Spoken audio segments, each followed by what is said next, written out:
Luke de Pulford, welcome to Taiwan Talks. Well, hello. You're the Executive Director of IPAC. Is there anything else like this organisation in the world? So I think a number of politicians have tried to create groups, but there's no question that IPAC is the largest and the premier group of legislators working on China. It's now over 250 legislators from 30 different parliaments. So it's very big. We founded it as 8 parliaments together, and it's grown ever since. So it is a unique organisation, and it's trying to do some unique stuff. What does it say about shifts in opinion against China? If we had tried to set up this alliance 10 years ago, I think nobody would have joined it. It shows you that definitely the centre of gravity of debate around the People's Republic of China has shifted hugely, but also it's an indication of the approach of the PRC towards the rest of the world. They've created such pressure upon the rules-based order, upon the human rights order, upon the sovereignty of other nations, that they have given no opportunity other than people to come together in solidarity to try to work out what to do about it. And fundamentally, that's what IPAC exists to achieve. Mm. It's interesting you say that. Can we talk about the Manchester PRC embassy incident? Why was this so significant in understanding China? Well, it's important to actually talk about what happened in Manchester. Now, we have to say allegedly because it hasn't yet been conclusively proven, but the video evidence is very clear that Chinese diplomats were involved in violence, physical violence against Hong Kong protesters outside the Chinese consulate in Manchester. This is a very, very unusual event, and the fact that they felt that they could do it shows a sense of incredible hubris, of unaccountability, of feeling that they can behave however they want and get away with it because of their economic strength. They have put the UK in a position where now we have to push back. I think that the UK Foreign Office has no option but to label those Chinese diplomats persona non grata and to kick them out of the country. I don't think they have any alternative but to do that. So it's very significant. It shows that the PRC is very emboldened, feels it can behave in a completely outrageous way without any consequences, and it's now down to the UK to show that they can't. How about the feeling amongst the UK public about this incident? Can I get a sense from you what they think? Well, yeah, I mean, there hasn't been any polling on what the UK thinks about this, but you can see from the outrage in the press, but also the outrage in Parliament. Elected representatives of the people of the UK are disgusted by what happened in Manchester. They do not want it to happen again. They do not want the bullying tactics of the Chinese Communist Party imported to Britain, and they're making that very clear in Parliament. We've had 2 urgent debates about it already, and there will be more. Do you think this incident will become a real test of Rishi Sunak's China policy? Yes, it will. We are going to see, in fact we're already seeing, Rishi Sunak in the very early stages of his premiership coming under very serious pressure on this. Those who are close observers of UK politics will have seen that when he was running for the Tory party leadership, he made some pretty strong statements about China, and we're now going to see whether or not those were just electioneering statements or whether or not he really means them. Liz Truss, the previous Prime Minister, was a China hawk, and so it was quite clear on the limits, I guess, of the UK-China relationship with her. You mentioned, campaign promises are one thing. Once you get into office, maybe reality is a little bit different. How much of an appetite do you think there is in this attempt to perhaps decouple from China so that there isn't so much of this economic leverage? Well, there's a lot of appetite to reduce dependency on the PRC, particularly after what has happened in Ukraine, where there's been a very clear example of what can happen, the depth of crisis that can occur if if our economy or if any other developed economy becomes dependent on another for critical resources.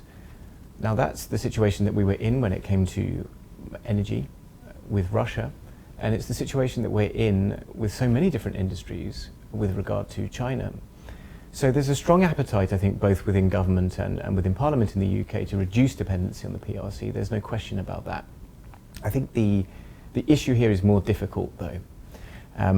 Our relationship with the PRC is complicated. During David Cameron's premiership, we had what people call the golden era of relations with China. And that's embedded itself very deeply within officials throughout the UK government. It's quite hard to undo it. So I would describe it like turning a freight tanker around. We're having to turn it around, but it's turning around very slowly. And the realization is very slow amongst some people that we can't be in a situation of dependency upon what is in effect an authoritarian state with increasingly hostile intentions towards its neighbouring nations and towards other countries' sovereignty. I guess the PRC would be hoping for a reset in UK-China relations with Rishi Sunak, an ex-chancellor, somebody who previously pushed for trade, greater trade with China. How do you think that's likely to go? I think the possibility of a reset with the PRC back to the golden era is now impossible. And if you want a sort of litmus test for that, that would have been the Tory party leadership election campaign, where both candidates knew that they had to adopt a very tough line on China in order to win the election. And that included Rishi Sunak, who, as you rightly say, previously had talked about the desire to increase bilateral trade with China. So things have changed a lot. We're not going to go back to the golden era. Those days are dead. I think the question is what policy we will land upon. Right now, we do not have a coherent policy towards China. We still do not accurately categorize them as a threat, although people are saying that we will. It still hasn't happened. Let's move to Taiwan. The British Taiwanese all-party parliamentary group is now one of the largest of its kind in the UK Parliament. How would you characterise the UK-Taiwan relationship? And in the UK, is the Taiwan relationship independent from the China relationship? Well, to your second question first, no, it is not. Unfortunately, the way that we treat Taiwan is entirely contingent upon what we think the reaction of the PRC will be. So let me give you a couple of examples. My view is that UK policy towards Taiwan is completely hypocritical. So on the one hand, we will hear statements of solidarity. You know, we will hear our ministers talk about how we stand with Taiwan and how we'll do whatever we possibly can in order to ensure that the Taiwanese people are respected in their desire, whatever their desire might be. So we hear that. On the other hand, the Taiwanese representative office in the UK has not been able to get a bank account because of its status. It's not regarded as an embassy. It does not have sufficient diplomatic protection. They can't get senior meetings in the UK. This is a hypocritical stance. It means that the kind of engagement that we need in order to benefit from Taiwanese expertise over things like COVID, semiconductors, you name it, is not possible because the level of engagement that's needed is not allowed. And the reason it's not allowed is because we're worried about what the PRC will do if we have that kind of engagement. So we have a hypocritical stance, and it's one that needs to change. So the British public obviously knows a lot about Ukraine. Is Taiwan associated with Ukraine in their minds? I think increasingly so, sometimes not really fairly, because the situations aren't totally analogous. But certainly parliamentarians, when they've been raising Taiwan recently, have raised the parallel with Ukraine, particularly in the light of dependency on the PRC for renewable energy, for example, but many other sectors as well, including other raw materials, rare earths, etc.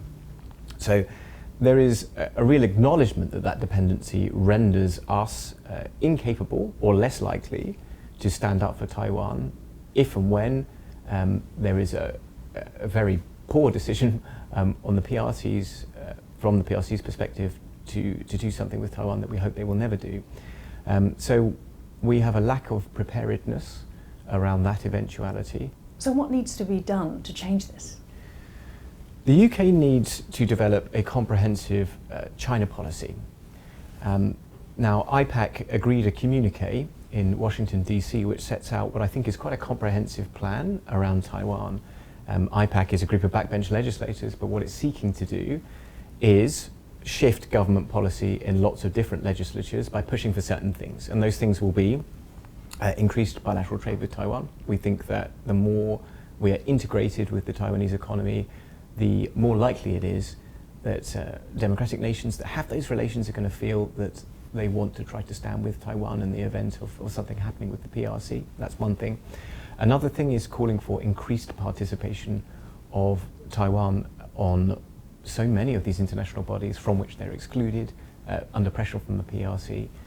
But we need to also look towards appropriate military and defence cooperation, which will differ from country to country, but we can't ignore that question. It's something which has to be on the table.